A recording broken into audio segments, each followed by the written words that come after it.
안녕하십니까. 세종시 공보관 박혜수입니다. 오늘은 2023년 주요 업무 성과 및 2024년 주요 업무 추진 계획에 대해 브리핑을 갖도록 하겠습니다. 오늘 브리핑은 언론인이 선정한 2023년도 세종시 10대 뉴스 영상 상영에 이어서 브리핑, 질의 답변 순서로 진행하겠습니다. 브리핑에 앞서 언론인이 선정한 2023년도 세종시 10대 뉴스 영상을 보시겠습니다.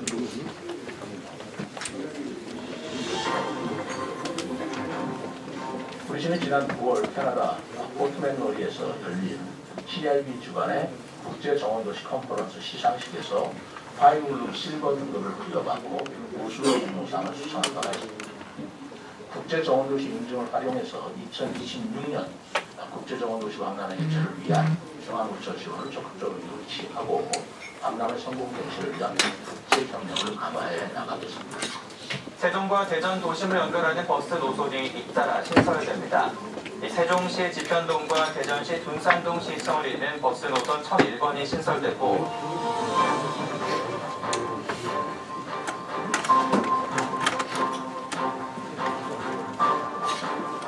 최민호 세종시장이 매달 한 차례 마을을 돌며 주민 간담회를 갖는 1박 2일 프로그램을 진행합니다. 주민들과 차례로 간담회를 갖고 숙박까지 하는 프로그램을 시작으로 매달 한 차례 마을을 순회하기로 했습니다. 축구장 41개 크기의 부지에 지하 3층, 지상 4층 규모의 네이버 데이터센터 각세종이 문을 열었습니다. 국립중앙박물관 데이터량의 100만 배 규모인 60만 유닛을 수용할 수 있는데 아시아 최대 규모의 서버 수용량입니다. 세종의 지식산업뿐만 아니라 나아가서 우리나라의 지식산업 내지는 첨단 선언에 중요한 기초가 될 것이라고 생각합니다.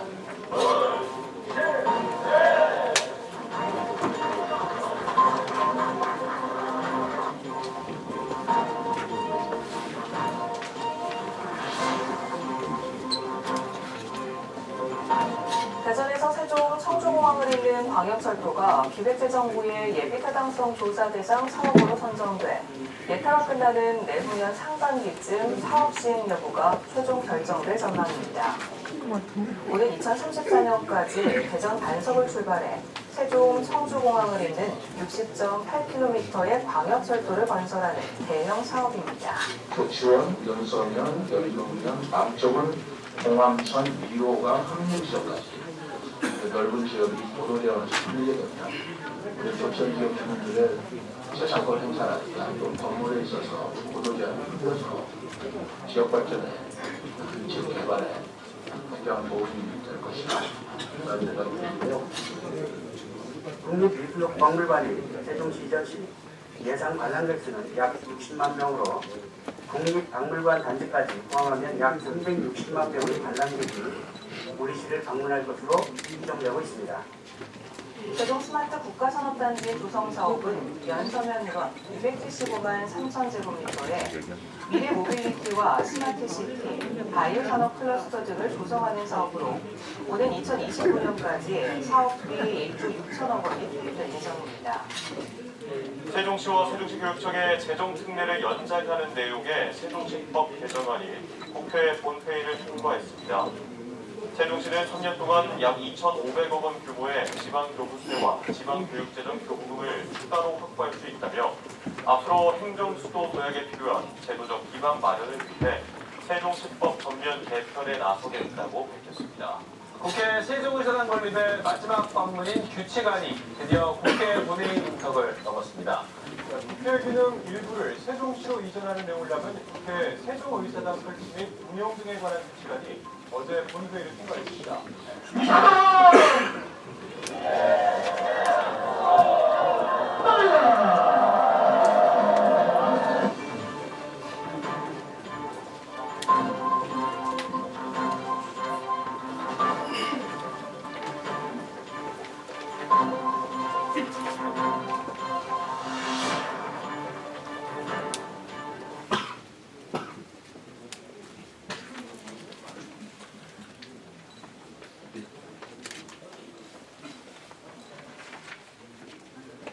예, 지금부터 최민호 세종시장의 브리핑이 있겠습니다.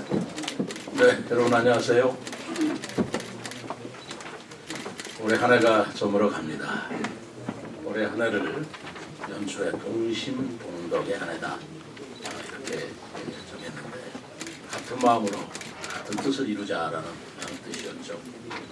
오늘 그 동심동대 한 해를 마무리하면서 올해 거둔 성과를 시민 여러분께 소개해드리고 그리고 2024년도에 추진할 주요 업무 계획을 말씀드리겠습니다. 우선 새해에는 우리 세종시민 여러분 모두 건강하시고 그리고 소망하시는 모든 일들이 이루어지시기를 기원드립니다. 작년을 동심동덕이라 정했습니다만 우리 시는 2024년도의 사자성어로 유지필성이라 선정을 했습니다. 뜻이 있으면 반드시 이룬다는 각오로 장기적인 안목을 갖고 향후 10년을 준비하는 혁신을 통해 국정운영의 중심이자 제2의 수도에 걸맞게 세종시 발전을 위한 뜻을 세우고 이루어 나가겠다는 뜻입니다. 전국적으로 수준 높은 세종시민의 기대 그리고 눈높이에 맞추기 위해서 과거와 절연한다는 생각을 갖고 내년부터 2024년부터 세종시의 대개조라고 할까요? 시작하도록 하겠습니다. 변즉생, 불변즉사라. 변하면 살고 변하지 않으면 죽는다. 이런 위기가 곧 혁신의 기회라고 생각을 하면서 조직과 인력을 혁신하고 그리고 미래 투자적인 관점에 재정 역할을 정립해서 우리 세종시의 성장 동력을 보충해 나가겠습니다. 향후 10년을 준비하는 새로운 미래 전략 사업을 발굴하고 각종 현안 과제를 속도감 있게 추진하면서 계획 중인 국제 행사를 차질 없이 준비해서 시민에게 희망을 주는 성과와 변화를 이끌어내겠습니다. 또한 지방시대를 선도하는 국가정책을 제안하고 대규모 투자 사업을 유치하여 세종시의 미래를 희망으로 바꿔 나가겠습니다. 어제 어른님께서도 같이 보셨습니다만 바로 어제 중입자 가속기 암치료센터 건립을 위한 협약을 체결하고 중부권 의료 인프라의 획기적 변화를 이끌어낸 것처럼 한글문화단지, KTX 세종역 설치, 양자기술 및 사이버 보안 혁신 선도지구 조성 등 세종시에 적합한 국가사업을 유치하겠습니다. 아울러 대규모 민간 투자를 통해서 세종시 내 금강의 관광 매력들을 향상시키는 비단강 금지 프로젝트를 본격 추진하겠습니다. 세종 스마트 국가 산단이 국토부 최종 승인을 받은 만큼 국내외 자본 및 기업을 대상으로 본격적인 투자 유치 활동을 전개하겠습니다.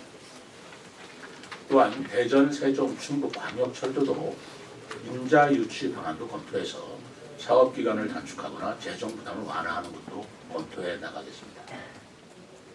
시민과의 약속을 지키기 위해 저로서는 최선을 다할 것을 약속드리면서 8대 과제를 중심으로 2023년 성과와 2024년 주요 업무 계획에 대해서 말씀을 드리겠습니다.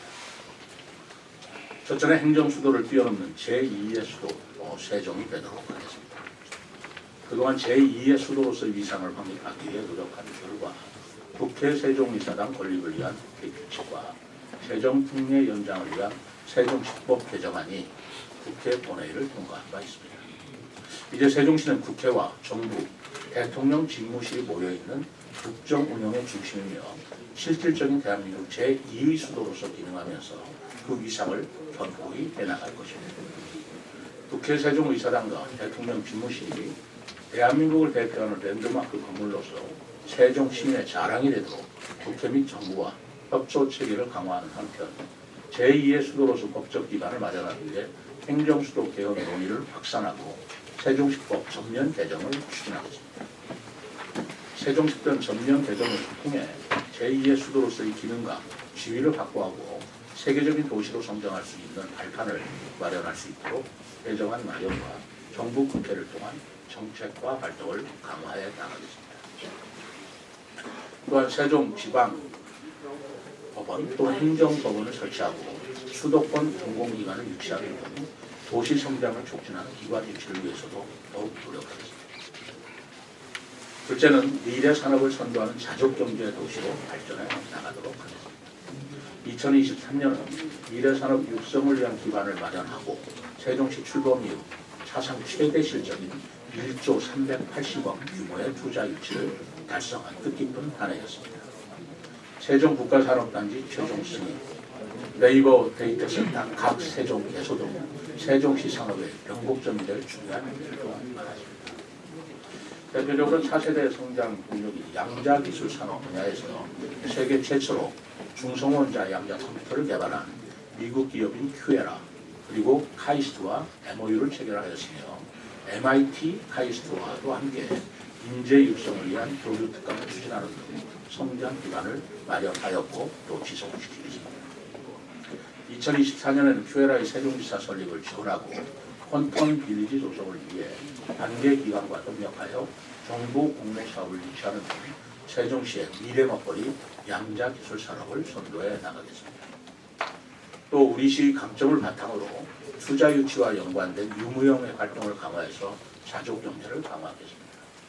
기업이 투자 매력을 느낄 수 있도록 규제 특례와 세제 혜택을 주는 경주 자유구역 기회발전 특구제도를 활용하고 일사천리 투자 지원단과 미래 전략 펀드를 운영해서 기업이 투자하기 좋은 환경을 만들어 나가겠습니다. 그리고 사이버 보안, 스마트시티, UAM, 자율자동차, 드론 등 미래 산업 분야에서 패스트백으로 세종시를 찾도록 기술, 장비, 규제 특례 등 기업 지원 패키지를 지속적으로 제공하겠습니다. 지역을 살리는 기업과 소상공인 지원도 힘쓰겠습니다. 지역 일자리 전담기관인 세종 일자리 경제진흥원과 소상공인 종합지원센터를 신설하고 기업 인원 해결센터를 시청 1층에 해결해 기업과 소상공인 원스톱 지원 체계를 마련하겠습니다. 또 기업 소상공인 금융 지원과 여민전 발행을 확대하고 전통시장 시설을 확충해 전통시장의 경쟁력도 확보해서 자족경제 기반을 튼튼히 하겠습니다. 셋째는 품격과 매력이 넘치는 정원 속의 문화도시를 만들어 나가겠습니다. 2023년은 세종시가 문화관광 분야에서 나아가야 할 정체성을 찾고 싹을 틔운 한 해였다고 봅니다. 문화재단을 문화관광재단으로 새롭게 출범시켰으며 세종축제에 역대 최대 관람객이 방문하여 향후 충청권의 대표 축제로서의 성장 잠재력을 보여주었다고 생각합니다. 국립민속박물관 세종시 이전이 확정되었고 2024년 정부 예산에 이전 비용 61억을 반영시켜 속도감 있게 사업을 추진할 수 있게 되었습니다. 또한 새롭게 정원 속의 도시로의 정체성을 확립해 나가며 2023년 뉴가든 시티상을 수상하고 국제정원도시 평가 결과 최고 등급인 5블룸 실버를 획득하여 그 가능성을 인정받는 바입니다. 이제 세종시 문화적 품격과 매력을 높이기 위해서 정원 속의 도시 세종과 비단강 금빛 프로젝트 등 핵심 콘텐츠를 만들며 시민 여러분과 함께 매력 넘치는 문화관광 도시의 새로운 모약을 이루어내겠습니다. 우선 2026년 세종국제정원도시 박람회 개최를 준비하여 세종시 정원 인프라를 확충하고 개선해 나가겠습니다. 대표 축제의 정체성이 확립된 만큼 전 국민이 찾는 수준 있는 축제로 다듬어 선보이겠으며 이응다리 정월 대구름 달맞이 축제도 전통문화 대표 축제로 새롭게 시민들에게 선보일 예정입니다. 또한 2027년 4개 세계대학 경기 개최 준비에 만전을 기하여서 체육 인프라 등도 점검해 나가겠습니다. 시민들이 기대하는 반다비 빙상장을 연내에 개장해서 공개 종목에 대한 육성력 지원도 확대해 나가겠습니다. 새로운 관광 상품과 빛세지는 문화, 박물관 콘텐츠를 지속 보강해 찾고 싶은 도시로 만들어 나가겠습니다. 궁극적으로는 전 국민이 찾아와 즐기고 휴식할 수 있는 품격 있는 국내 최고의 정원 관광 도시로 만들어 나갈 계획입니다. 네 번째는 시민에게 편리한 미래 교통 혁신을 실현해 나가겠습니다. 그동안 대중교통 혁신 추진단을 출범하고 시민의 입장에서 새롭게 교통 체계를 바꾸기 위한 준비를 착실히 해왔습니다. 누리콜 같은 특별교통수단 보급률 전국 1위를 달성하였고 대전 세종 충북 방역철도 사업이 기재부 예비타당성 대상 사업에 선정되었으며 서클 차량 증차 및 운행구역 확대 등 단계적으로 교통 혁신을 지속해 왔습니다. 2024년은 그동안의 대중교통 혁신을 위한 노력을 시민이 체감할 수 있도록 버스 체계를 전면 개편하고 제2의 수도에 걸맞는 도로 철도망을 준비해 나가겠습니다. 우선 세종역 월 정액권 세종 이용 패스를 출시하고 12개 버스 노선 신설, 90대 버스를 증차해 대중교통 이용률을 획기적으로 개선하겠습니다. 월 2만 원으로 5만 원까지 사용이 가능하며 어울림까지 무료로 이용이 가능한 이용 패스는 영인정과 함께 세종시 새로운 시민 브랜드로 발전해 나갈 수 있도록 준비를 철저히 하겠습니다. 대전, 세종, 충북 광역철도의 경우에는 민간 투자 방식까지 폭넓게 검토해서 사업을 속도감 있게 추진할 수 있도록 국토부 등 관계기관과 협력을 강화해 나가겠으며 KTX 세종역, 고속도로 천마을 IC 설치, 금강교량 신설 등 도시 성장에 맞춰 도로 철도망이 준비될 수 있도록 모든 노력을 다하겠습니다. 아울러 시선 유도봉 등 도로 안전시설을 합리적으로 재정비하고 주차장, 회전 교차로를 추가 설치하여 시민 불편도 해소하겠습니다. 다섯째, 안전과 여성이 편안한 명품 안전도시로서 시민의 안전을 소홀히 하지 않겠습니다. 올 한 해 국제안전도시 제고인, 신환경종합타운 입지 결정, 세종고 정상화 확정, 직장맘 지원센터 및 24시간 소아 전문 공급 의료센터 개소 등 아동과 여성, 시민이 편안한 도시를 만들기 위해 노력했습니다. 2024년에는 여성긴급전화 1366 세종센터를 신설 운영하고 시민과 함께하는 안전도시위원회를 통해 안전취약 분야를 발굴하고 개선해 나가겠습니다. 선제적인 안전 감찰과 안전 점검의 날 운영, 위기관리 매뉴얼 개선 등을 통해 안전사고를 예방하고 다중이용시설, 안전사각지대, 재취약지역, 지역축제 등을 상시 점검하는 등의 사고 예방 대응 체계를 구축하겠습니다. 시민 대상 안전교육을 확대하고 CCTV를 신설하는 등 안전사각지대를 최소화하도록 노력하겠습니다. 또한 세종역 출산 장려 및 인구정책 특화 사업을 확대하겠습니다. 국공립 어린이 보육시설 다함께 돌봄센터를 지속 확충하고 출산 장려금과 미혼 남녀 인연 만들기 행사, 공공시설 나만의 결혼식 등 여성 및 보육정책 우수 지자체로서 촘촘하게 정책을 설계하고 확대해 나가겠습니다. 여섯째, 사랑과 건강이 넘치는 따뜻한 의료복지 도시로서 사랑받고 사랑하는 세종시가 되도록 하겠습니다. 2023년도 세종시 요양원을 개원하고 맞춤형 복지팀을 24개 전 읍면동을 확대하는 등 어려운 시민들이 따뜻한 사랑을 느낄 수 있게 최선을 다해 왔습니다. 2024년에는 더 촘촘한 복지 안전망을 구축하고 보건 인프라 확대에 힘쓰겠습니다. 장애인 복지 서비스 종합시설인 양복 종합복지센터를 개관하고 저소득층 자활 역량을 강화해 나가겠습니다. 찾아가는 어르신 모바일 길잡이 사업, 독거노인 맞춤 돌봄 서비스 제공 등 공백 없는 노인 복지를 지원해 나가겠습니다. 주거복지센터를 또한 취약계층 맞춤형 지원과 전세 사기 피해자를 위한 종합지원 서비스도 지속적으로 제공하겠으며 응급의료 지원단을 신설하고 정신건강 위기 상담 시스템을 24시간 운영해 시민건강보호체계도 강화해 나가겠습니다.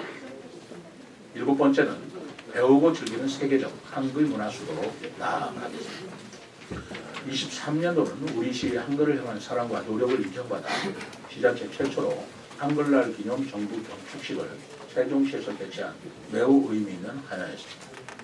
앞으로도 한글문화진흥을 선도하는 한글문화 수도로서 다양한 한글 시책과 한글문화 단지 조성에 힘쓰겠습니다.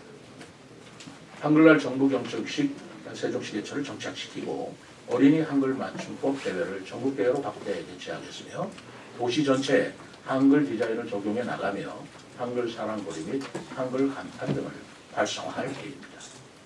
또한 한국어 및 한국문화 확산과 교류 겨점이 될 한글문화단지 계획을 구체화해서 국가정책에 반영될 수 있도록 지속적으로 협의해 나가겠습니다. 이 한글문화단지에는 한글 연구 및 교육과 한글문화 체험관, 한옥 호텔 등을 집적해서 한글, 한국 문화의 세계적 거점으로 조성할 계획입니다. 또한 배움이 즐거운 미래 교육 도시를 만들며 청년의 성장을 지원해 나가겠습니다. 교육청과의 긴밀한 협의를 통해 2024년 교육 자유 특구 지정을 위한 사업을 발굴하고 개교 예정인 공동 캠퍼스 입주 대학을 포함한 시 소재 대학과 지역 혁신을 위한 협력을 강화해 나가겠습니다. 세종형 해외 유학 제도를 운영해 지역 핵심 인재의 성장을 지원하고 청년들의 안정적인 지역 정착을 위한 청년 전세 보증금 반환 보증료를 지원하는 등 청년 주거 복지와 일자리 지원 정책도 확대해 나가겠습니다. 마지막 8번째로는 지방시대를 선도하는 균형발전 대표도시로 발전해 나가겠습니다. 그동안 수도권 집중화에 대응하는 지역으로 충청권이 가장 공고한 협력체계를 구축해 왔습니다. 특별자치단체 합동추진단과 2027년 충청권 하계 세계대학 경기대회 조직위가 소재한 우리 시가 중요한 역할을 해왔습니다. 앞으로도 충청권이 힘을 합쳐 지방시대의 중추적 역할을 다할 수 있도록 충청지방정부 연합출범을 준비하고 협력사업을 고도화할 수 있도록 노력하며 대통령 지방시대위원회와의 협력도 강화해 나가겠습니다. 세종시 읍면지역의 활력을 불어넣기 위해 빈집 정비를 포함한 미래마을 사업, 조치원 원도심에 특화된 로컬 컨텐츠 타운 조성 사업, 구음 비행장 통합 이전 사업 등을 추진해 왔습니다. 연내 조치원 비행 안전구역 축소가 확정 고시될 예정입니다. 조치원 발전을 위한 수건 사항을 해결하게 되어서 매우 뜻깊게 생각하며 주요 사업들을 2024년도에는 더욱 고도화하고 내실 있게 추진해서 시민들이 체감할 수 있는 성과를 도출을 하겠습니다. 농농상생 발전을 위해 시행하는 농업인 수당 사업을 안정적으로 정상시키고 싱싱장터 4호점, 소담동의 개장과 함께 판매 품목 다양화 등 로컬 푸드 사업을 지속적으로 혁신하겠습니다. 또한 시민이 공감하는 동물 복지와 청정 축산을 위해 유기동물 센터 조성과 악취관리 등급제를 새롭게 추진하겠으며 철저한 방역을 통해 가축 전업형 청정 지역을 유지하겠습니다. 지금까지 2024년도 주요 업무 계획을 말씀드렸습니다. 이제 출범 11년을 지나 세종시가 지금까지 풍족한 재정을 기반으로 성장해온 방식이 유효하지 않은 시기가 오래됐다는 것을 알고 있습니다. 지금의 위기와 도전은 세종시가 앞으로 어떤 도시가 될 것인지 묻고 있습니다. 갑진년새 행정수도 그 이상의 창조와 도전으로 자족기를 갖춘 대표적인 대한민국 도시 미래 전략 수도를 완성할 수 있도록 최선을 다하겠습니다. 망설이지 않고 가보지 않은 길을 개척해 나가고 혁신을 통해 세종시 향후 10년을 준비하겠으며 중앙무청 의회와도 철저히 소통하고 협력해 나가겠습니다. 언론인과 39만 세종시민 여러분의 깊은 관심과 아낌없는 협조를 보여주길 감사합니다.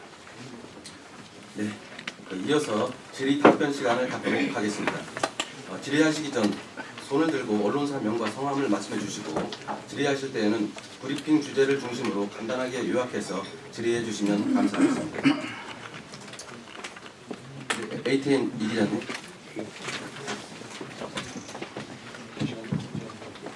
감사합니다. 여러 기자님께서 질의가 있기 때문에 간단하게 시장 있게 여쭤보겠습니다. 올해 초 동심동역이라는 목표하에 시민들과 또 직원들과 소통 과정을 거쳐 지금까지 걸어오셨는데 묘하게 이 부분에 대해서 개인적으로 평가 부분을 짤막하게 설명해 주시면 좋겠습니다. 어떤 의미가 있었고 앞으로 어떤 의미에서 부족한 걸 채워가겠다. 이 두 가지로 말씀해 주시면 감사하겠습니다. 개인적인 말씀 묻는 거예요. 개인적으로 물어보시니까 개인적으로 솔직하게 말씀을 드릴게요. 사실은 작년에 올해입니다만 작년에 제가 취임을 해서 6개월이 지나고 본격적인 새해를 맞이하면서 가장 어려웠던 게 첫째는 재정난이었습니다. 여러분들 잘 아시리라 봅니다. 우선 그동안 코로나다 뭐다 여러 가지 이유 때문에 세종시가 부채가 상당히 누적돼 있었고 그 누적된 부채를 안고 세종시의 운영을 한다는 게 쉽지 않은 문제였습니다. 그렇기 때문에 나름대로 긴축 재정을 하고 그리고 또 효율적인 재정 안정을 위해서 노력을 기울여왔는데 이것은 혼자서 될 문제는 아닙니다. 우리 시민들과 함께 그리고 우리 공직자들과 함께 그리고 의회와 함께 하지 않으면 어려운 사업이었는데 나름대로 동심동덕이라는 그런 슬로건에 협조를 해주신 분이라고 생각합니다만 그래도 큰 재정에 큰 탈 없이 사업을 진행해 왔다고 생각하고요.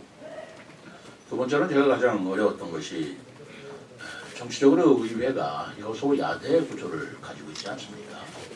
우리 집행부와 의회 간에 갈등이 심화되지 않을까, 협조가 원만히 이루어지지 않으면 어떡할까라는 문제에 제가 고심이 있었던 게 사실입니다. 동심동덕이라는 것은 바로 의회다 또는 집행부다 하는 정치적인 역학관계를 떠나서 세종시민 전체를 위해서 같이 연합하자. 그를 위해서는 제가 늘 얘기했지만 진정성을 가지고 이해하고 서로 소통을 하면 해결될 것이다 라는 것인데 그 부분에 있어서도 의회 여러 가지 협조에 감사드리면서 어려웠던 과제가 무난하게 넘어가지 않았나 생각을 합니다. 그런 측면에서는 뭐 상황이 재정이다 또는 경제적인 뿐만 아니라 어떤 정치적인 그런 구도 속에서 어려운 상황에서 출발을 했지만 2023년은 나름대로의 열심히 다 같이 일을 해주신 덕분에 많은 성과를 이룬 한 해였다고 자부합니다. 네, OTN 임 기자님.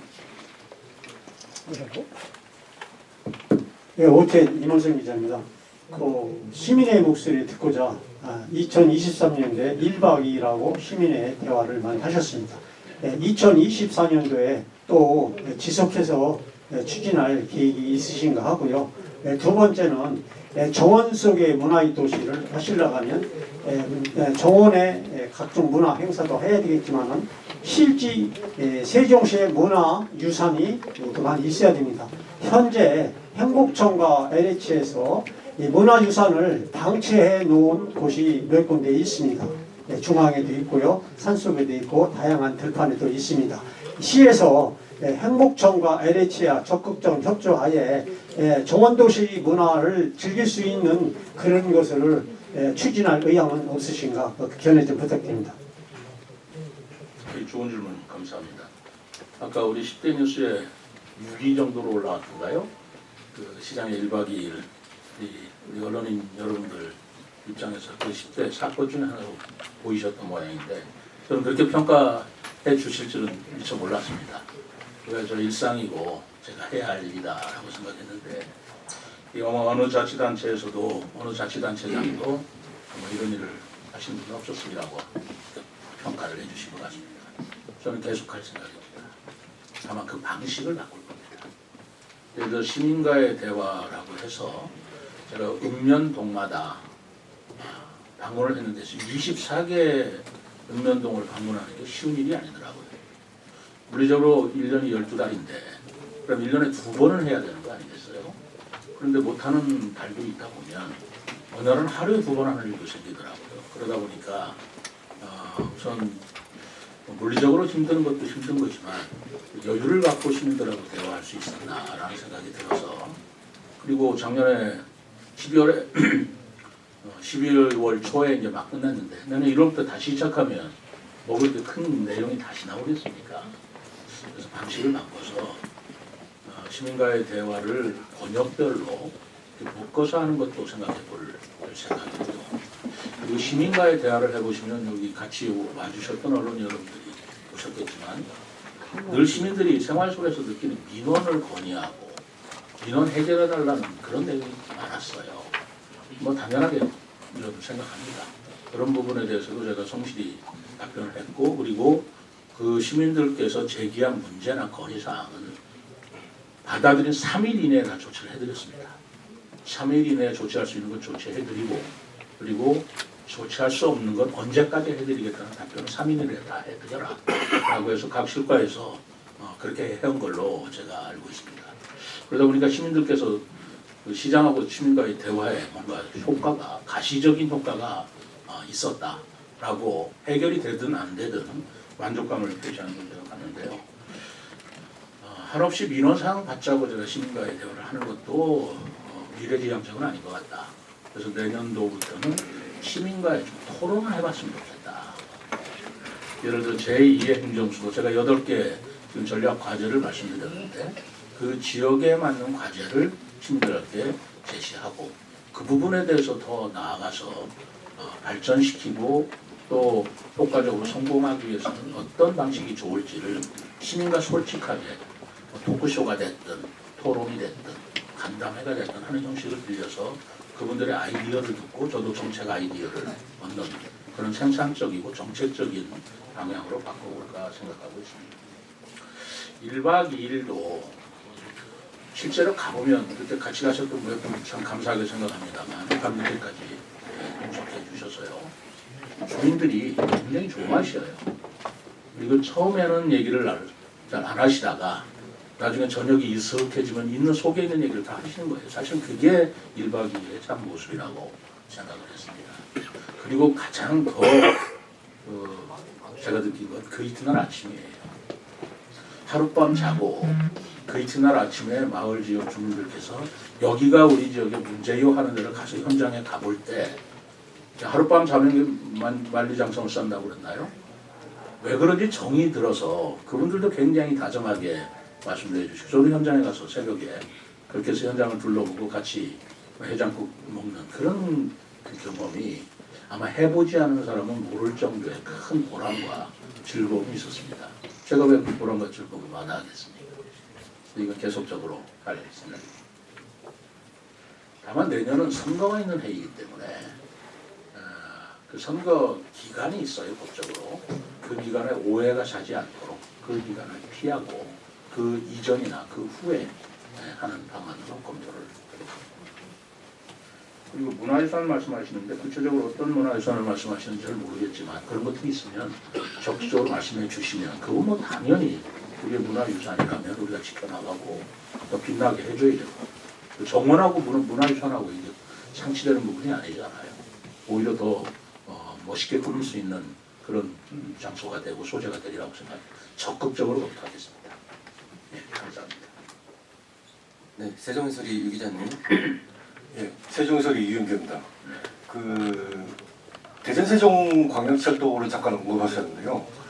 그 이게 아시다시피 이제 올해 하반기에 그 예비타당성 조사 대상사업에 선정되지 않습니까? 그러면 내년부터 한 예타가 한 2년 가까이 길어지면 한 3, 4년이 될 수도 있는데 뭐 이제 그 정부맘이죠. 정부맘인데 그 여기 민자로라던 표현을 쓰신 거 보면은 그 아마 시장님 저기 혹시 원희룡 장관이나 이제 국토부 차관도 이렇게 접촉을 하고 그러셨을 텐데 그 대화에서 후순위로 밀릴 거라는 어떤 그 뉘앙스라든가 그런 언급을 받으셨는지 어떤 건지 예, 시민들은 이제 물론 조속히 되길 원하는데 빨리 되기 어렵다고 생각을 하셨기 때문에 이런 민자로라는 어떤 표현을 쓰신 건지 어떤 건지 좀 듣고 싶습니다. 거꾸로죠.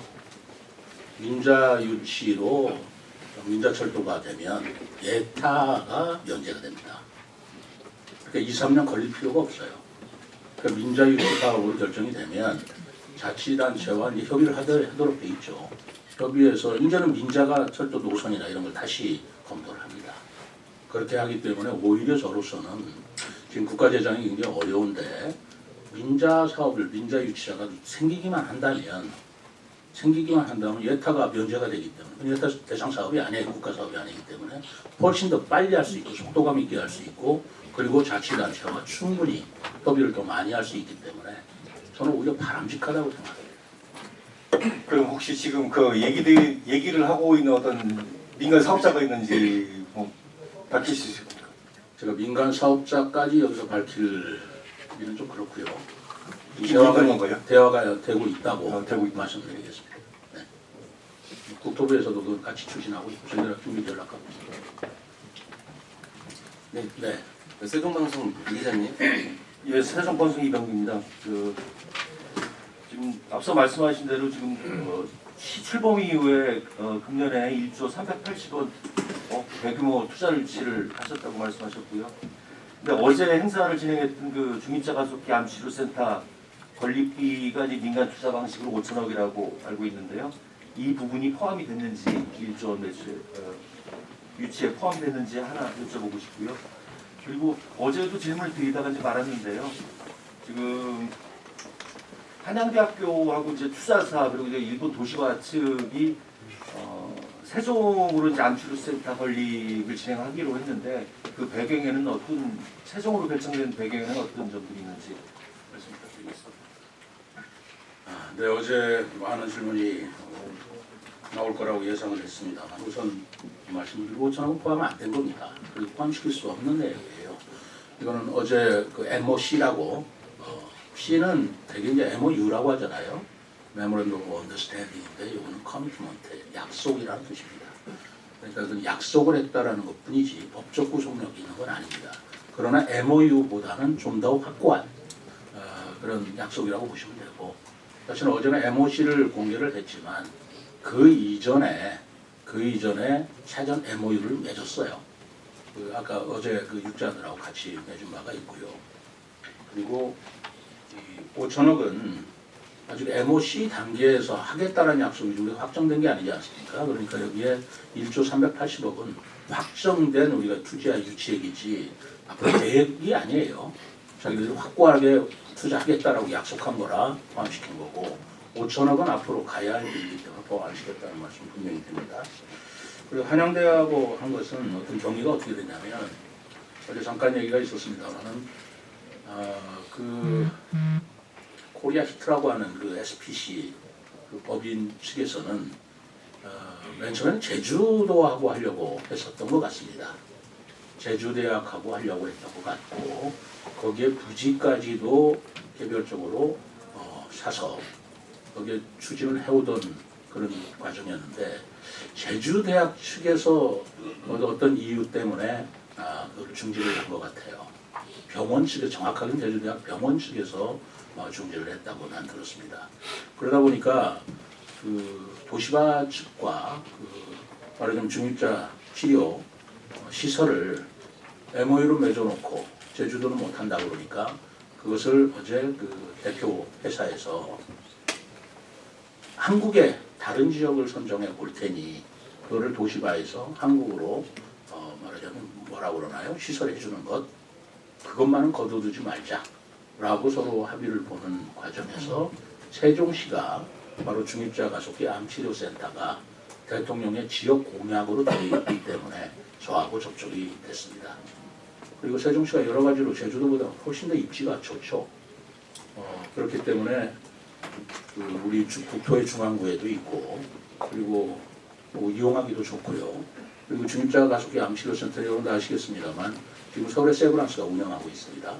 그리고 부산의 서울대학교가 지금 기장에 건립 중에 있습니다. 똑같은 방식이에요. 도시바에서 시설을 도입하는 겁니다.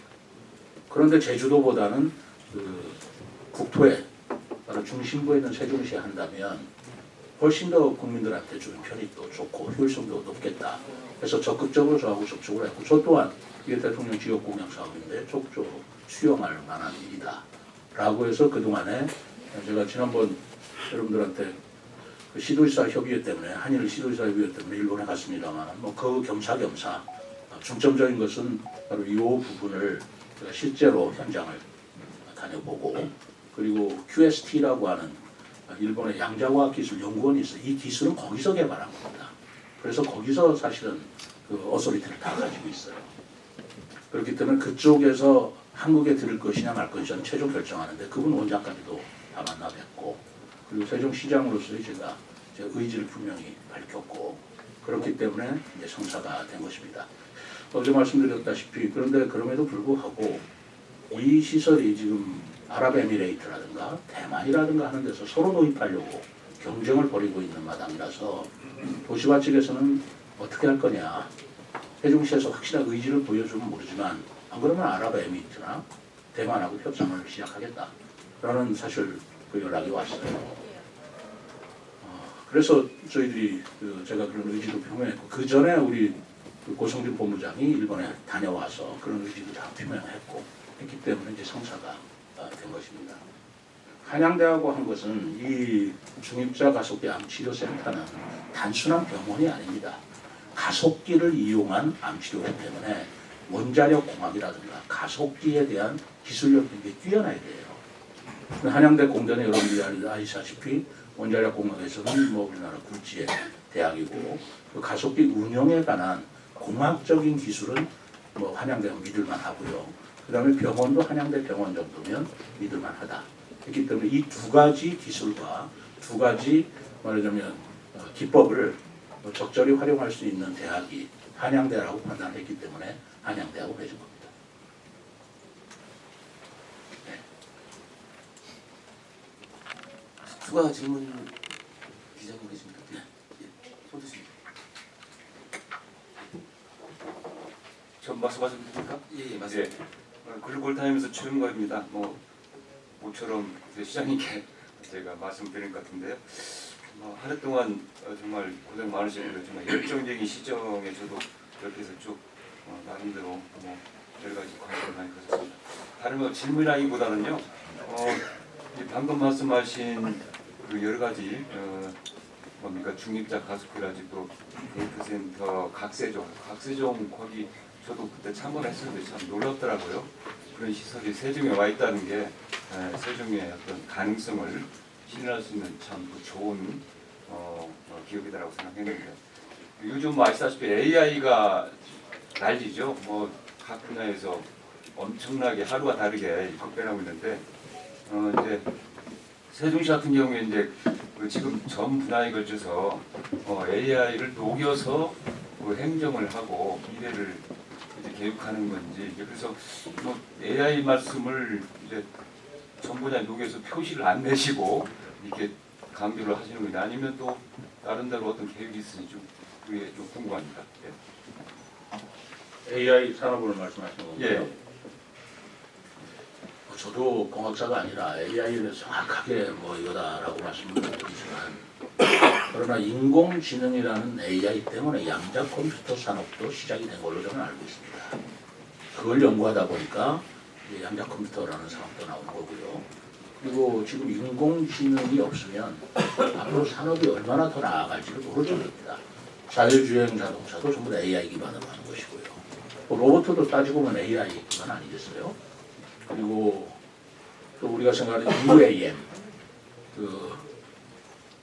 뭐라고 해야 됩니까? 어반 에어 모빌리티라고 하는 거죠. 그거를 그렇게 표현하니까 되게 어렵더라고요. 그래서 그걸 항공 택시라고 한다든가 아니면 하늘 택시라고 한다든가 스카이 택시라고 하는데 그러면 쉽게 이해가 되려고 봅니다.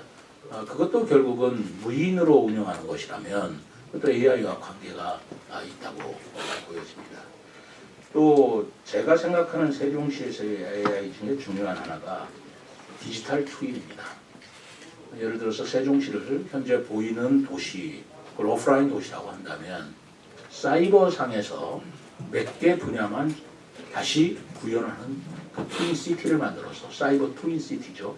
그 트윈시티에서 시뮬레이션을 돌려보면 우리가 실제로 그 현장에 가서 조사하는 것보다 훨씬 더 효과적이고 과학적인 걸 얻을 수가 있어요. 예를 들면 교통 문제 같은 겁니다. 그러니까 우리 도로라든가 교통체계 시스템 신호등 체계를 전부 다 디지털 트윈으로 우리가 사이버상에서 구현할 수 있다면 시시각각으로 실시간으로 교통 문제를 해결할 수 있는 중요한 단서를 얻을 수가 있죠. 빅데이터하고 AI 결국은 그 차이가 그 차이라고 생각하지만 이런 것들이 앞으로 우리 도시 운영이나 아니면 도시 산업에 큰 기반이 될 거라는 것은 부인할 수 없을 겁니다.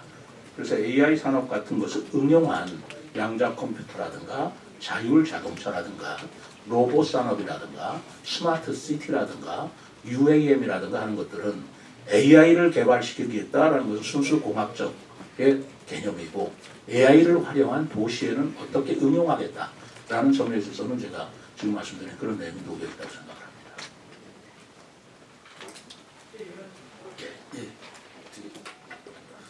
이용민 기자님? 네, 시사터치 이용민 기자입니다.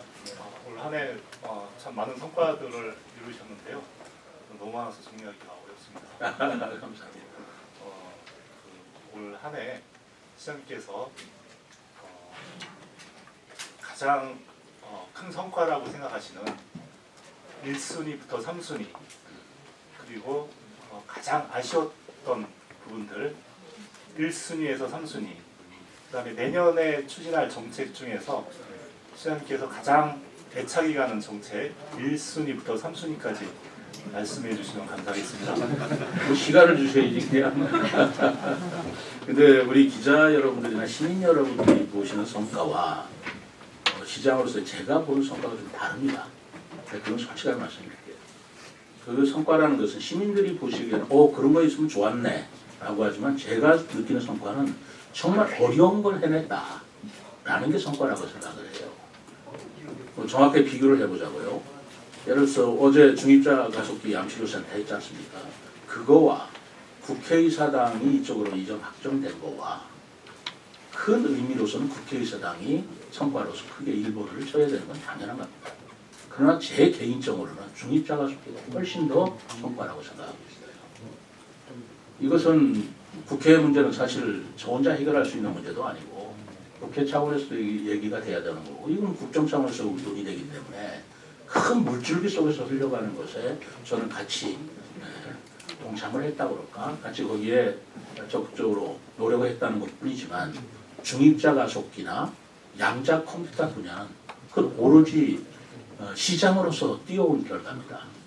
저희들이 하지 않았다면 오지 않았을 사업들인데 그것이 장래적으로 시민들한테는 굉장한 편익을 또는 그 효과를 드릴 것이다 라고 생각하는데 그거는 의외로 별로 그렇게 드러나질 않는 것 같아요. 근데 그거를 위해서 제가 작년 한 해 양자 컴퓨터를 그 말하자면 그 퀘라하고 카이스트하고 업무 협약을 거 간단한 하루의 행사였지만 그거를 위해서 제가 보스턴 가고 워싱턴 DC 갔을 때 교통 문제 때문에 갔다고는 말씀을 드렸지만 사실 물밑에서는 그거 작업을 많이 했었습니다.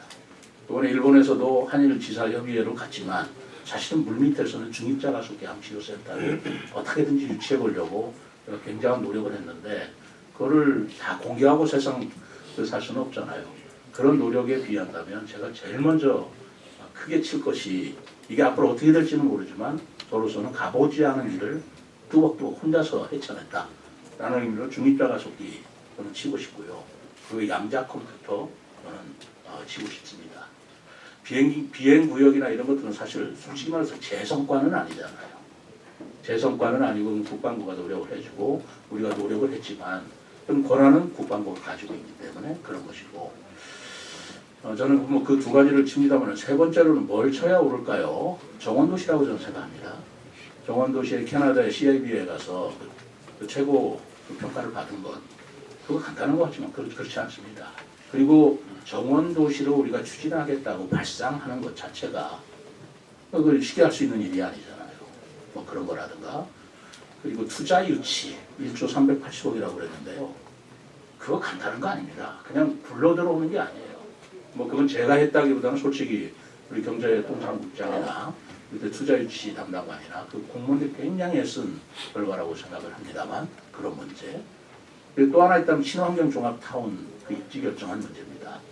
그것도 뭐 결과로 봐서는 그렇게 된 거 아닌가라고 하지만 그렇게까지 이루어지기 위해서는 우리 공무원들과 저와 사실 그 밑에서 굉장히 고민을 많이 했고 그분과 대화를 하고 하는 그 과정이 굉장히 힘들었던 그런 것이다. 힘들게 일함으로써 얻어낸 애쓴 결과 그것이 저는 가장 큰 성과라고 생각을 하고 있어서 차라리 그런 것들이 큰 성과라고 생각을 하고 있어요. 내년도에 제가 꼭 하고 싶은 게 있다면 저는 아까도 얘기했지만 교통 문제 해결을 해주는 겁니다. 이것은 제가 누차 얘기하지만 이건 복지 정책이 아니에요. 우리 5, 6 생활권 앞으로 3,000세대 내년도에 분양이 된다고 할 때 우리 그 자가용 갖고 오시는 분이 도로망 어떻게 하시겠습니까? 저로서는 잠해하는 문제는 중요한 문제입니다. 그렇기 때문에 대중교통으로 우리가 전환하지 않으면 안 된다라는 생각으로 시작했던 건데 제가 묘한 걸 느끼고 있어요. 사실 교통 그 버스 요금 무료화로 제가 맨 처음에 전국 최초로 터뜨렸습니다. 그러나 그거보다는 재정난 때문에 그랬습니다. 그러나 이응 패스가 더 효과적이다라는 우리 전문가 보고도 있어서 그 이응 패스 문제로 전환을 시켰지만 왠지 그리고 나서는 전국이 지금 뭐 버스 어떻게 하겠다, 무료 카드를 쓰겠다, 버스 뭐 공공관리 전부 다 뒤따라오는 것 같은 기분이 전 솔직히 갖고 있어요. 뭐 저희들 걸 벤치마킹 했다든가 아니면 저희들 따라한다고는 굳이 제가 말씀드릴 수는 없지만 어쨌든 가지 않은 길을 제가 먼저 걷고 나니까 뒤따라 걸어온 사람들이 많더라 라는 것에 제가 책임감도 느끼지만 내년도에 어떻게 하든지 성공시켜야 되겠다는 생각을 가지고 있고요. 정원 도시도요. 지금 시민들께서는 아직 개념이 잘 안 드실지 모릅니다. 우리 언론 여러분들께서 그거 뭔가 싶을 텐데 두고 보십시오. 정원도시 박람회를 제가 하면서 갑자기 전 자치단체가 정원도시 하는 것을 저는 느낌이 있어요. 이것도 저희들이 먼저 스타트를 끌으니까 뒤따라오는 것 같은 기분이 드는데 그것은 뒤따라오든 안 하든 그게 중요한 게 아니라 미래 우리 사회, 우리나라가 가야 할 길이라고 저는 생각을 하고 있습니다. 그래서 이 두 가지를 제가 꼭 성공을 시켜야 되겠다라는 말씀을 드리고요. 세 번째로 꼭 하고 싶은 게 있습니다. 한글문화단지입니다. 이것도 정말 굉장히 어렵습니다. 지난한 것이에요. 왜냐하면 한글문화단지를 만드는 것이 한글이라고 한국어라고 한다면 지방사업으로 될 수는 없잖아요. 국가사업으로 가져야 될 문제 아니겠어요? 그런데 지금 우리나라가 이제 한국어가 전 세계적으로 이렇게 붐을 일으키고 있고 또 확산되고 있음에도 불구하고 그것을 거점화시키고 확산 보고시킬 수 있는 그런 근거가 서울에 있는 몇 개 대학밖에 더 있겠냐. 그래서 이거 국가적으로 추진해야 할 일이다. 그렇다면 어디냐? 세종시다. 그런 사명감을 가지고 대통령실이나 문체부 장관한테 수없이 건의를 드려왔고요. 그 결과가 행안부에서 한글날 행사를 바로 세종시에서 개최하는 사실 역사적으로 처음으로 있었던 일입니다. 그러나 그것도 이제 매년 정착되기 위해서는 부단한 노력을 해야 됩니다. 왜냐하면 저는 이렇게 예상하고 있어요. 세종시에서 한글날 행사, 국가 행사를 했다. 굉장한 성과입니다. 두고 보세요. 다른 자치단체 우리한테도 한번 해달라. 또 이게 따라올 겁니다. 여주는 세종대왕 능이 있으니까 해달라. 또 고향은 어디다. 연고지를 가지고 이제 한글날 행사를 다른 자치단체 해달라고 굉장히 나는 체도할 거라고 생각하고 있어요. 늘 그런 것입니다. 먼저 앞장서면 바람 맞는 거고 해내면 뒤에서 자기들도 해달라. 이런 것이 우리 행정의 패턴이라서 이 한글문화단지도 사실 누가 이런 생각 해봤겠습니까? 그러나 우리가 앞장서서 해야 할 일이고 꼭 해야 되겠다라는 말씀을 드리고자 합니다. 뭐 아쉬운 게 있다면 뭐 다른 게 있겠어요? 세금이 덜 거쳐서 어떻게 하든 세금이 많이 거쳤더라면 제가 하고 싶은 일이 너무 많아요. 가슴속에.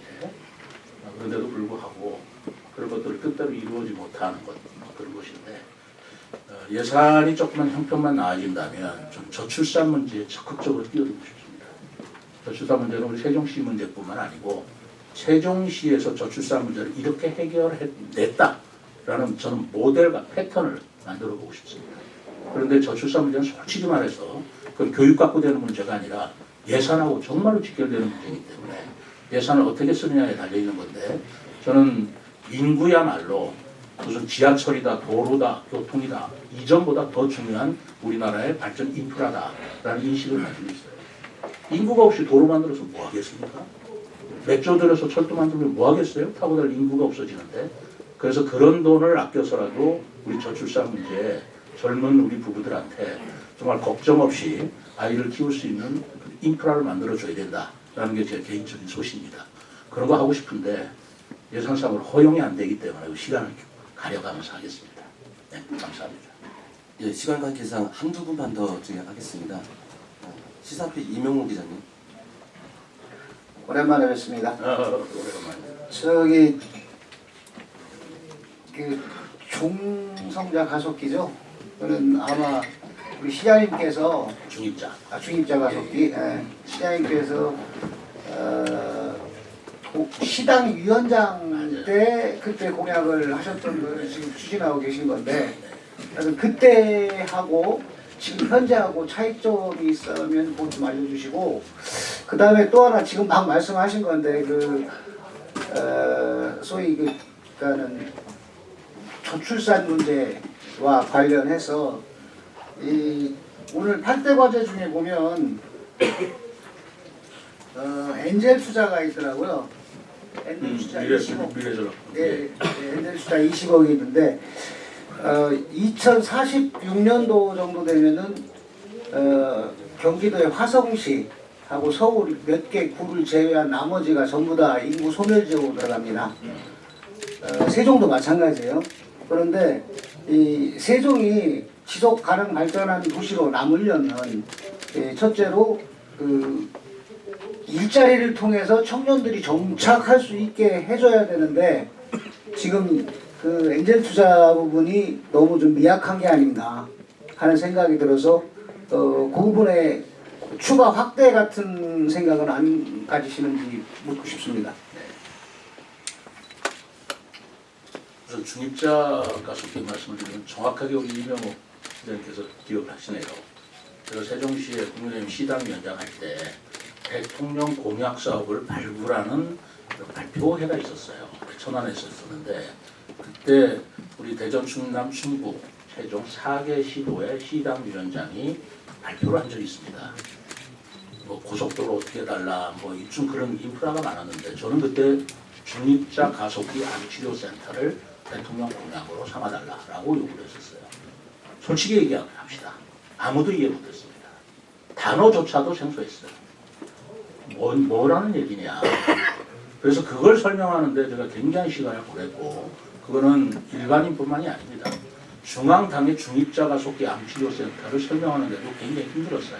그걸 대통령 공약에까지 그거를 등록시키기까지 각 자치단체마다 7개씩 시도별로 7개씩 대통령 공약이 선정이 됐는데 그 7개 안에 중입자 가속기 암치료센터를 집어넣기 위해서 제가 시당위원장이었지만 노력한 건 여러분들이 아마 좀 짐작 좀 해주십시오. 단어를 이해 못하는 분한테 공약을 넣는다는 게 좋겠습니까? 그리고 두 번째로 어마어마한 돈이 든다. 세 번째로 우리는 기술이 아직 없다. 그것을 받아들이게 하기가 너무나 어려웠어요. 그런데 지금은 연세대학교에서 세브란스 병원에 서대문의 중입자 가속기 가동이 되고 있고 전립선 암을 지금 치료하는데 지금 예약이 1년 반이 밀려 있다고 저는 듣고 있습니다. 이제는 국민들이 알기 시작해요. 중입자 가속기 암치료센터 꿈의 암치료이다 라는 걸 알기 시작해서 부산에 뭐 이제 추진하고 있고 그러는데 그거를 좀 어려운 우여곡절을 겪어서 불과 2, 3년 만에 세종시에 어쨌든 앞으로 이게 성공이 될지 안 될지는 지금도 아직 모릅니다. 미지수지만 이런 업무 협약을 맺어서 추진하고 있다는 게 사실은 저로서는 꿈만 같은 얘기예요. 아무도 모르는 단어를 끄집어내서 그걸 정책화시키고 그것을 일본까지 뛰어가서 협약에 내고 그리고 그들을 이해시켜서 협약과서 이익결혼했다. 여러분 상상을 해보십시오. 그런 상황이라서 그때 얘기한 거나 그때 구상한 거나 지금이나 다를 게 없다라는 말씀을 드립니다. 저출산 문제는 지금 국가적으로도 이걸 이제 새로운 차원에서 접근해야 된다. 육아에 대한 어떤 지원 갖고는 안 된다라는 게 지금 정부의 생각이에요. 어제 윤 대통령께서 분명히 국무회의에서 얘기를 하셨습니다. 새로운 방법을 찾아야 된다. 그러다 보니까 지금 어제 언론 보도 보셨는지 모르겠나요? 신혼부부들, 젊은 부부들한테 5억까지 1% 대출을 해주겠다. 은행 대출을 해서 그 집을, 주택을 구입하는데 1%, 그러니까 거의 이자가 없는 거죠. 1% 이자로 5억까지 대출을 해주는 것으로 방식을 바꿨습니다. 그리고 아이를 낳는다면 혼인신고 안 해도 해주겠다. 그러니까 부부라고 젊은 신혼부부 아니고 혼인신고 안 해도 아이를 낳겠다고 해주겠다. 뭐 이런 획기적인 방법들이 지금 나올 수밖에 없고 그런 획기적이라고 생각하기보다는 저는 절실한 문제라고 생각을 합니다. 이렇게 절실하게 파고들어도 우리 젊은 이들이 미래에 대한 희망 또는 아이를 낳고 기르는 것에 대한 부담감을 어떻게 덜어줄 수 있냐라고 생각하는 건데 국가적으로도 그렇게 추진을 하겠지만 저는 자치단체 시 차원에서는 어떻게 할 것이냐라는 문제에 좀 더 중점을 기울일까 해요. 일자리도 일자리지만 제가 생각하고 있는 것은 어쨌든 젊은 그 부부들이 아이를 낳으면 누가 키워줘야 되는데 키워줄 사람이 없기 때문에 자기가 직장을 그만두거나 엄청난 부담을 느끼는 거 아니겠나? 그게 저는 첫 번째라고 생각을 합니다. 제가 딸을 키워봐서 압니다. 우리 딸이 하는 얘기가 그거더라고요. 직장 다닐 때 누가 애를 봐줘야 되는데 엄마를 한없이 불러올 수도 없고 어린이집 들어가지 않으면 줄을 서야 되고 그래서 저는 어린이집 확충이 굉장히 중요하다라고 저는 생각을 해요. 아이를 낳으시면 국가가 또는 우리 시가 키워주겠습니다. 이렇게 안심을 해야를 날 거 아니에요. 거기에 돈을 아낄 일이 아니다. 난 그렇게 생각을 하고 있어요.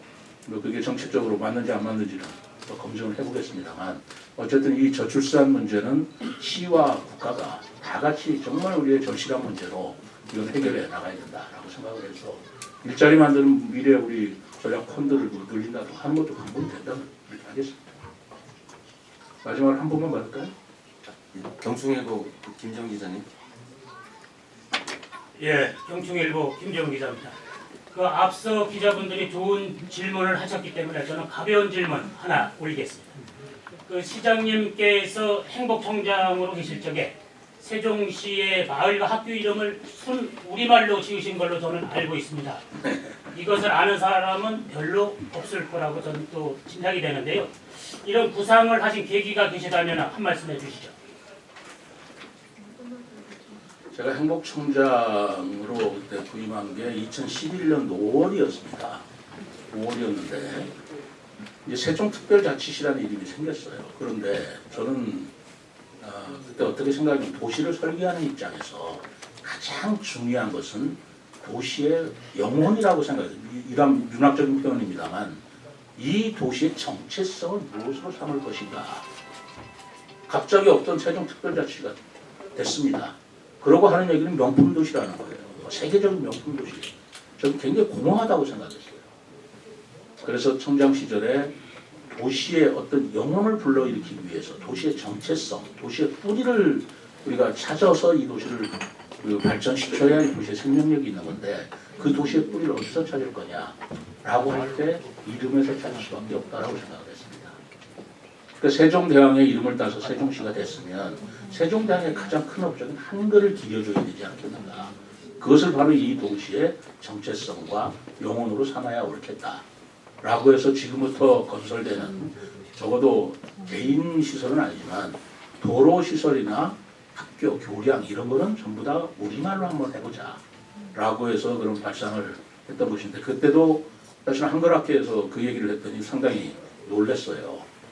그래서 그거를 그렇게 하면서 행복청장이 바뀌면 또 방침이 바뀔까봐 제가 도로, 교량 2030년까지 지어질 이름을 다 짓고 나왔습니다. 1300개. 그래서 1300개를 짓고 나왔고 그걸 한글학회에서 굉장히 높이 평가를 해줬습니다. 근데 그해 동시에 한글 박물관이 생겼어요. 서울에, 용산에. 근데 그 한글 박물관을 만드신 분이 누구냐면 그 당시에 지금 현재 유인촌 문체부 장관이에요. 그래서 한글학회에서 그 연말에 유인촌 장관하고 저하고 불러서 한글학회에서 주는 최고의 상이 큰별상입니다. 우리말로 말하면 대상이죠. 근데 한글 이름을 쓰니까 큰별상이더라고요. 그래서 한글학회 큰별상을 유 장관하고 저하고 같이 받았어요. 그 사진이 지금도 있습니다. 그전에 유 장관님한테 그 사진을 보내드렸어요. 장관님은 한글 박물관을 만들어서 그리고 저는 행복청장으로서 바로 그 한글 이름을 지었기 때문에 한글학회 큰별상 받은 거 기억하십니까? 그런데 이제 유 장관께서는 두 번째로 문체부 장관이 되셨고 저는 세종시장이 되었습니다. 그렇다면 그 뜻 한번 피어나가 봅시다. 그래서 세종시를 한글 문화도시로 만들고 한글 문화단지를 만들고 하는데 적극적으로 좀 지원을 해주시고 그리고 협조해 주시기 바랍니다. 라는 말씀을 업무보고를 통해 드렸죠. 그 양반도 애정은 있지만 봐야 되겠습니다. 그런 열정을 가지고 했던 것이고 그 한글뿐만 아니라 우리 세종시가 가져가야 될 여러 가지 큰 그림이 있습니다만은 그 배경은 그때 그렇게 되었다는 말씀을 드립니다. 네, 그 마지막 한 분, 그 송교환 기자님. 네, 뉴스365 송교환입니다. 결이 좀 다른 질문을 좀 드리겠는데요. 지금 그 시민 한 분이 교통교부세 관련해서 그 공무원을 고발하는 사건이 있었습니다. 그 관련해서 그리고 의정회에서 그 보도 자료 내기를 시장님께서 적극적으로 지원을 하겠다 이렇게 말씀하셨다는데 그 지원하겠다는 그 말씀이 어떤 뜻인지 그거 하고요. 그 고발인은 이제 조사를 앞두고 있는데 거기에 대한 방안이라든지 어떤 말씀이 있으시면 좀 부탁드리겠습니다. 그거는요. 정말 잘하셨네요. 그거는 제가 그분들에 대해서 적극적으로 뭐 아니다 기다라고 얘기를 안 하는 이유는 그분들이 세종시를 사랑하기 때문에, 그리고 교부세를 더 줘야 된다라는 필요성을 저런 식으로 표시하는 것에 대해서 제가 감사를 드려야 할 일이지 그거를 틀렸다라고 할 수는 없는 얘기예요. 그러나 논리는 맞지는 않습니다. 논리를 맞지 않는 이유로 제가 말씀을 드릴게요. 잘 됐습니다. 근데 기사 잘 봤어요. 정확하게 쓰셨대요. 첫째로 세종시는 기초자치단체하고 광역자치단체를 겸하는 단계층제 구조예요. 그러다 보니까 우리가 시군구가 없어요. 그러면 보통 교부세라고 하는 것은 기초분이 있고 광역분이 있는 건데 그 기초 단위에서 기준재정 수요라는 게 생깁니다. 기준재정 수요라는 게 생기는데 그것이 부족할 때 그 부족분을 바로 기준재정 지출에 의해서 교부세로 얹어주는 건데 우리는 분 단위, 시군 단위가 없기 때문에 기준재정 수요를 계산할 단위가 없어요. 그렇지 않습니까? 그러니까 교부세를 산정할 수가 없는 겁니다. 그리고 시기적으로 볼 적에도 우리가 세종시가 2012년도에 출범을 했는데 세종특별자치법, 세종시특례법이라는 게 2012년도에 된 거 아니겠어요? 그런데 그때는 우리가 인구가 얼마냐면 인구 8만밖에 안 됐어요. 8만에 기초다 광역이다 뭐 어떻게 할 수가 없는 그런 상황에 법이 만들어진 겁니다. 그 당시 법으로서는 어쩔 수 없었겠죠. 그럼에도 불구하고 기초사무라는 게 있고 광역사무라는 게 있기 때문에 우리 공무원들은 주기야광이라고 제가 그러잖아요. 낮에는 기초사무, 밤에는 광역사무. 그러니까 일이 이중적일 수밖에 없다. 거기에 따른 비용과 거기에 따른 인원과 거기에 따른 예산은 줘야 옳다라고 주장을 했기 때문에 바로 세종시 특례법에 의해서 광역분에 주는 교부세의 25%를 얹어주는 겁니다. 그 기초분을 어떻게 산정할 수가 없으니까 대략적으로 25%를 얹어준 건데 그게 항구적으로는 법이 돼야 옳지 않겠습니까? 그리고 앞으로 인구가 더 늘어나면 제주도와 같이 제주도는 기초자치단체는 없습니다. 그러나 행정구역으로서 시군구가 4개가 있어요. 거기는 옛날에 기초자치단체였을 때 받았던 기초분 교부세를 그대로 똑같이 받고 있습니다. 일반 교부세 3%를 정액으로 주게 돼 있어요. 제주도는 손해가 본 게 없어요. 근데 우리는 그런 게 없기 시작했기 때문에 지금에 와서 우리도 이제 제주도와 같이 정액제로 하든 정률제가 되든 교부세를 더 줘야 된다라는 필요는 분명히 있는 겁니다. 그러나 그것이 법적인 근거를 갖고 또 법제화가 되려면 뭔가 차근차근 기초적 연구가 필요하지 않겠어요? 그래서 제가 작년부터 서울대학교 행정대학원에 그 세종시 재정행정에 대한 특례를 용역을 맡겨서 연구를 하고 있는 겁니다. 논리가 없어서가 아니에요. 그런 용역기관이나 서울대학교 같은 권위 있는 기관에 이름을 좀 빌리고 그분들의 아이디어를 얻고자 하는 것입니다. 그렇기 때문에 이 부분은 그렇게 해결할 수밖에 없지. 그동안에 기초분을 못 받은 걸 제주도를 대입시켜서 몇 조를 못 받았다. 그런 주장이 있는 것은 그 심정은 제가 충분히 공감하고 고맙게 생각하지만 논리적으로는 받아들여질 수가 없을 것이다. 법적으로. 그런 것이고 이 사항을 빠뜨렸는데 감사원에 이미 그 추진단체에서 감사원의 이 부분을 가지고 공익감사 청구를 했어요. 감사원의 결과는 뭐였냐면 각하였습니다. 이건 공익감사 대상이 안 된다. 그래서 각하된 사항을 가지고 공무원이 잘못했다 해가지고 고발을 한다면 뭐가 되겠어요? 그건 고발거리도 아니거니와 그 공익감사 청구거리도 안 되는 게 고발거리가 되겠냐 그런 생각이 들어서 그거는 우리가 대응하고자 시고의 문제가 아니다. 그러나 공익감사 청구가 각하됐음에도 불구하고 공무원들을 고발했다면 그건 공무원들에 대한 문제가 좀 있을 것이다. 고발한 측에 대한 문제가 있을 것이다. 라는 생각이 들지만 어쨌든 그분들의 충정은 우리 세종시 발전을 위한 재정 확충의 문제가 있기 때문에 그걸 가지고 감정적으로 대하거나 할 일은 아니다. 그러나 공무원 개개인을 고발하고 특명을 한 건 그건 좀 문제다라고 저는 생각하고 있습니다. 네, 시간 관계상 이상으로 브리핑을 모두 마치겠습니다. 참석해주신 언론인분들과 시청해주신 시민 여러분께 대단히 감사를 드려요. 비축제는 안 물어보시네. 비축제는 제가 한마디 드릴게요. 끝나시면. 제가 그때 비축제 12월 2일이었나요? 그때 했을 때 저도 여러분들한테 오늘 똑같이 말씀드렸으면 저가 봐도 굉장히 미흡하다.